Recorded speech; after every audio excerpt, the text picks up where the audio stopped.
34 வருஷமா இங்க தண்ணி நிற்கே தான் இருக்கு. கொஞ்சம் மழை வந்தாலே இங்க தண்ணி சேர்ந்துடும்.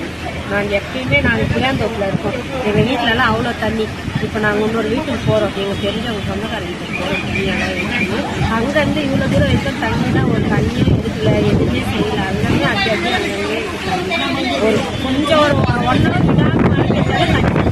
அதான் நாங்கள் ரொம்ப கஷ்டப்படுறோம். வருஷம் எனக்கு இந்த பிரச்சனை தான். இந்த பிரச்சனை தீர்க்க முடியல. எனக்கே 34 வயசு ஆகுது. 34 வயசு வரைக்கும் நாங்கள் இப்படி தான் இருக்கிறோம். எங்கள் சொந்தங்களெல்லாம் விட்டுட்டு நாங்கள் இன்னொரு வீட்டுக்கு போகிறோம். நாங்கள் எங்கள் சாப்பாட்டுக்கு எதுவுமே வழி இல்லாமல் ஒன்று வீட்டை போய் நாங்கள் கஷ்டப்படுறோம். பிரச்சனை எல்லாமே எங்களுக்கு தீர்வு எப்போ தான் கிடைக்குது? அக்கா இப்போ ஒன்றும் இல்லை, எந்தெந்த இடத்துலலாம் தண்ணி நிற்குது? புளியாந்தோப்புலேருந்து நீங்கள் அங்கே கேபி பார்க் இருக்கு, சிவராஜ்புரம் இருக்கு. அந்த ஏரியா ஃபுல்லாக அப்படியே தண்ணி தான். ராஜா தோட்டம் அதெல்லாமே தண்ணி தான்.